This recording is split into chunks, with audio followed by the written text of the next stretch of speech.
Hey everyone, welcome back.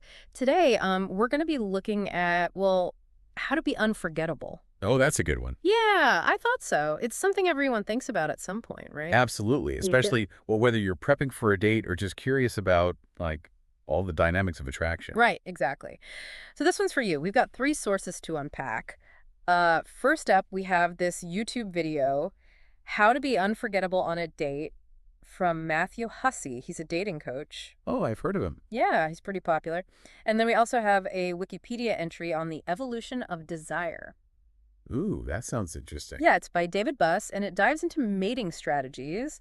And lastly, we'll be looking at this Psychology Today article about, well, the role of physical attractiveness. Okay, so pretty good mix of sources there. Yeah, I thought so. And the mission for this deep dive is to try to pull out some actionable insights for the listener. Yeah, and I think it'd be interesting to see how different perspectives, like dating advice and evolutionary psychology, all kind of like come together.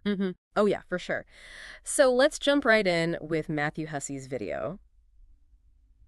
One of the things that stuck out to me was just like his emphasis on authenticity, like the idea that you are already enough. Right. I think that's so important. It's easy to get caught up trying to, be perfect. Oh, totally. But Hussey argues that being genuine is really what makes you stand out. And there's this whole evolutionary psych thing to back that up too, In our evolutionary past, being genuine signaled that you were confident, Makes sense, yeah. comfortable in your own skin. And well, those are qualities that suggest, good genes and strong survival skills. The kind of stuff a potential mate would be looking for, right? Exactly. Okay, so instead of trying to be someone you're not, we should what? Just focus on letting your true personality come through. Pretty much, yeah. But how do we actually do that on a date? Like, how do we be authentic, but also engaging and memorable? Well, that's where Hussey's first tip comes in. Start on the ground. Okay, what does that even mean? Basically, he suggests ditching that generic "how are you?" and launching into a conversation about something that happened recently. Like a specific detail or event. Yeah, exactly. Something, that catches your attention. So instead of saying, I had a busy week, I should say, oh my gosh, you won't believe what happened on my commute this morning. Well, yeah, exactly. It piques their curiosity and sets the stage for a more, like, engaging conversation. Oh, okay, I see. It's like those conversation starter games, but, for real life. Exactly. And those little details, they reveal your interests and values. Oh, so it's not just about starting the conversation. Yeah, it's a subtle way of saying, this is what matters to me. Hmm, interesting. And then that ties into Hussey's second tip, which is connect, don't coach. Yeah. He's all about responding to vulnerability with shared vulnerability. Wait, so not advice. Right, not advice. Giving advice can make it seem like you're the expert and they're the student. Oh, I get it. Yeah. Yeah, that makes sense. And imagine your date says, ugh, I'm so frustrated with work. Instead of jumping into problem-solving mode, you can say something like, I totally get it. I get overwhelmed sometimes too. Ah, so you create that shared experience. Exactly. And it shows you're not afraid to be vulnerable yourself. Okay, makes sense. And what was his third tip again? Listen and capture. He emphasizes like really listening to what your date's saying. Oh, and then reflecting back on what they shared, right? Exactly. Like capturing the essence of their thoughts and feelings. This reminds me of the Psychology Today article we have. It said that feeling understood makes you more attractive. Oh, yeah, for sure. It makes you feel seen. It makes you feel valued and connected. Yeah, exactly. It can make someone really like you. And it's like, it makes you unforgettable. Right. Like, it made me think of the story Hussey tells about meeting with this web design team, Influix, I think. Oh, yeah, I think I've heard of them. Yeah, and he chose them because their team leader, Dima, he listened so intently and then he summarized Hussey's vision back to him. Oh, wow. So it wasn't about boasting about influence. No, not at all. It was about showing he understood Hussey's needs. Wow, that's a perfect example of capture. Right. He didn't just hear the words. He got the meaning and the emotion behind them. Exactly. Okay, so how do we actually do that? Listen and capture. Well, I think it starts with just being present, being engaged. Hmm. Like, put your phone away. Oh, good point. Don't interrupt. And just focus on what they're saying. Yeah. And then when it's your turn to speak, try to rephrase what you've heard, right? But show that you've gotten the deeper meaning. Exactly. You could say something like, it sounds like you're really excited about this project, but also a little overwhelmed. Yeah, by acknowledging both the good and the bad, it shows you've been paying attention. Right. That kind of deep listening is what makes you memorable. So we've got start on the ground, connect, don't coach, and listen and capture. Three great tips from Matthew Hussey. They seem pretty simple. Yeah, they do. Mhm. But I think they can have a big impact on how we interact with people. And it's not just about dating, right? No, not at all. It's about building stronger, more meaningful relationships in all parts of our lives. That's a good point, whether it's, with friends, family, or even coworkers. Yeah, exactly. Okay, so now that we've covered the dating coach perspective, shall we move on to David Buss and the whole evolutionary psychology angle? Yeah, let's do it. I think this will add a whole new layer to the conversation. All right, let's dive into that Wikipedia entry on David Buss's book, The Evolution of Desire. This book really goes deep into human mating strategies, but through this evolutionary lens. Right. It's like trying to understand how our ancestors' behaviors and preferences, the ones that were all about survival and reproduction, are still influencing us today. Yeah, that's a fascinating concept. So, what stood out to you from the Wikipedia entry? Well, first off, just the sheer scale of Buss's research is mind-blowing. Like, he conducted this massive study with something like over 10,000 participants. Wow, that's a lot of people. Yeah, and get this. It Hmm. spanned across 37 different cultures. 37 cultures. Wow, he Right. really wanted to see if there were any universal human mating preferences. Exactly. And he definitely found some intriguing patterns. Like, across all those cultures, certain traits consistently rank high in terms of what people find desirable in a partner. Okay, like what? Give me some examples. Well, kindness, for one. Oh, yeah. Almost universally, people want a partner who's kind. Makes sense. Who wants to be with a jerk? What else? Humor. A good sense of humor is a big plus. Oh, definitely. I think everyone appreciates someone who can make them laugh. Right. And intelligence. That was another one that consistently ranked high across cultures. Okay, so kindness, humor, intelligence, those are all pretty appealing qualities. But how does evolutionary psychology explain why we find these traits attractive? Well, if you think about it, in those early hunter-gatherer societies, kindness would have been a sign of someone who's cooperative, trustworthy. Someone who would contribute to the group's survival. Exactly. And humor? Well, humor often goes hand in hand with intelligence and social savvy. Qualities that would have made someone a more desirable mate. Right. So it's not just that we randomly find these traits attractive, it's that they were actually linked to survival and reproductive success for our ancestors. So even though we're not consciously thinking, I need a partner with good genes, these ancient preferences are still kind of guiding our choices. It's pretty fascinating, isn't it? This hidden layer of influence that shapes who we're attracted to. Yeah, it really makes you think. So we've got this evolutionary perspective that highlights those universal preferences. But then we also have the Psychology Today article, which focuses on, well, something a little more superficial, physical attractiveness.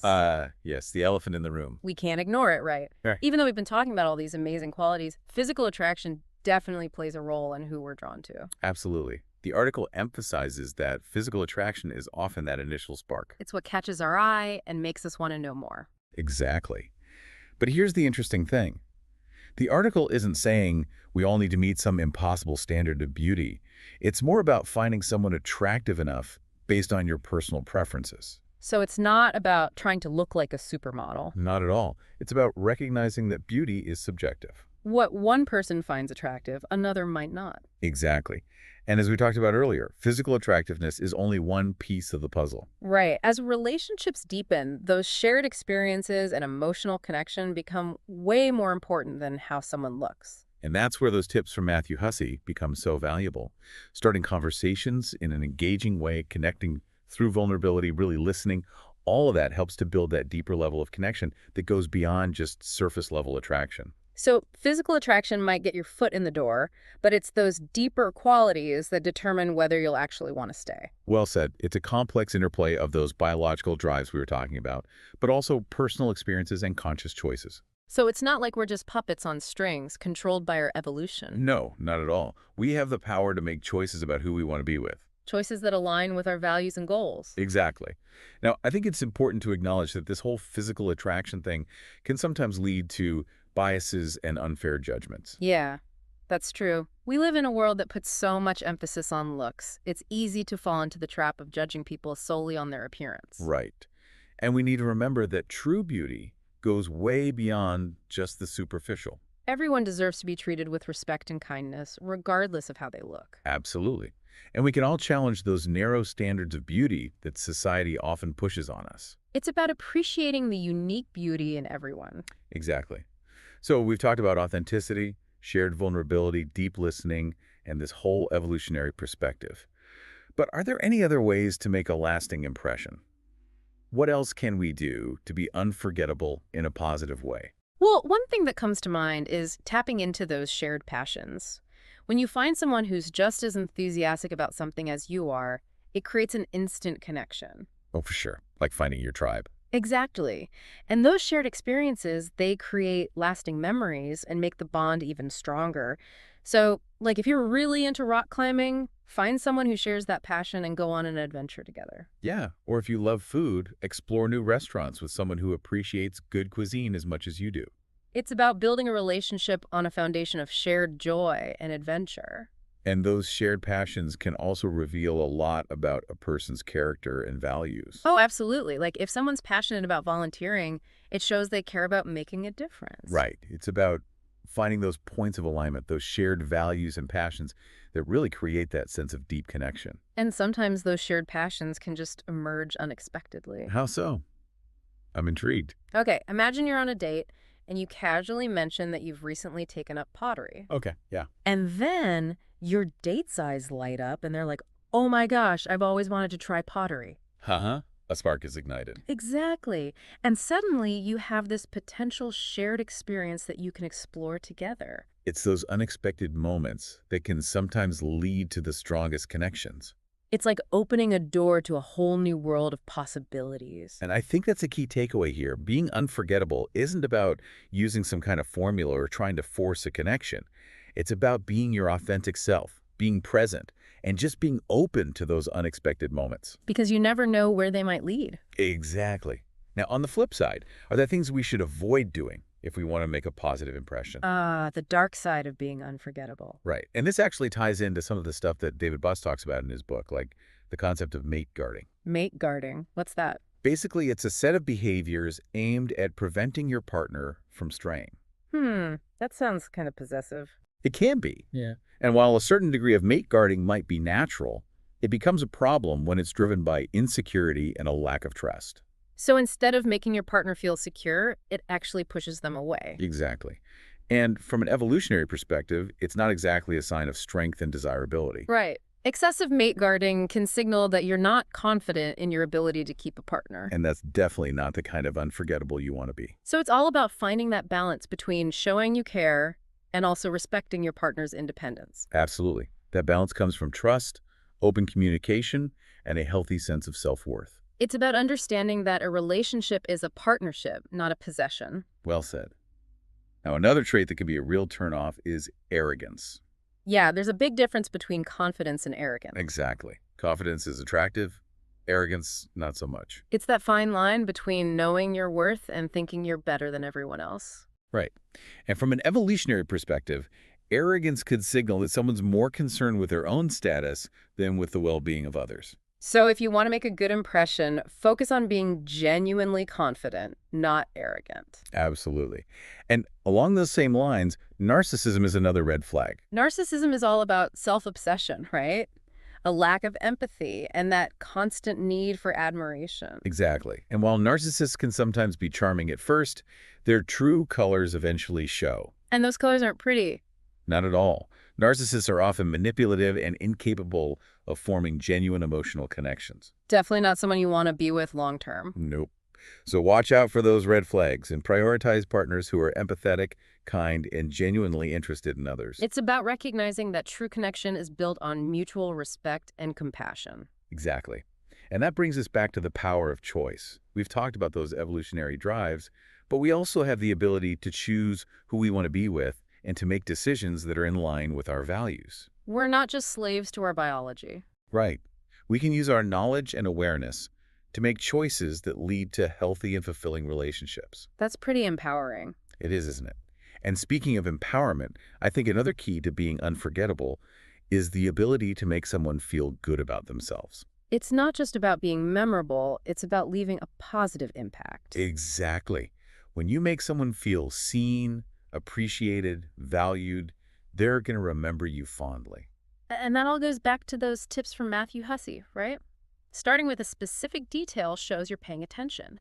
Connecting through vulnerability makes them feel understood.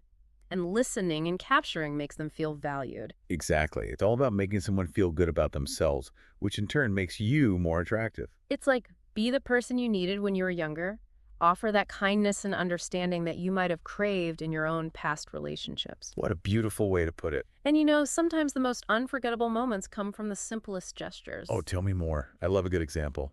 Okay, imagine you're on a date and you notice your date seems a little down.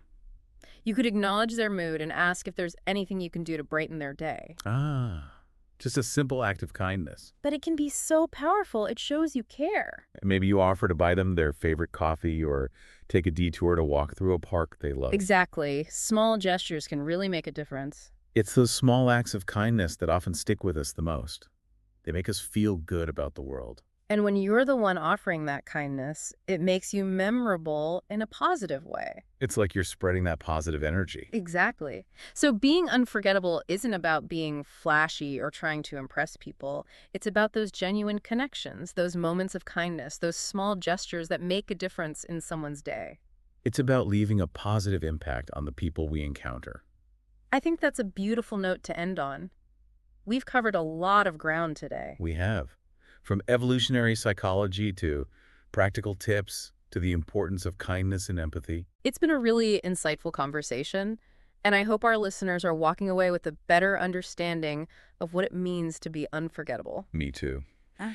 It's been a great reminder that we all have the power to make those meaningful connections. And to leave a positive mark on the world. Absolutely.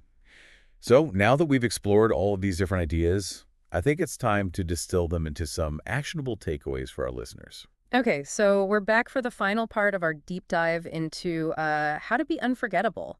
We've explored evolutionary psychology, we got some practical tips from a dating coach, and we even talked about, some of the less desirable qualities that can make someone, well, unforgettable for the wrong reasons. It's been quite the journey. Yeah, it has. So let's bring it all together. What are the key takeaways? What should our listeners remember? I think the biggest one is authenticity. Just be yourself. Don't try to be someone you're not. Right, because people can usually spot a fake.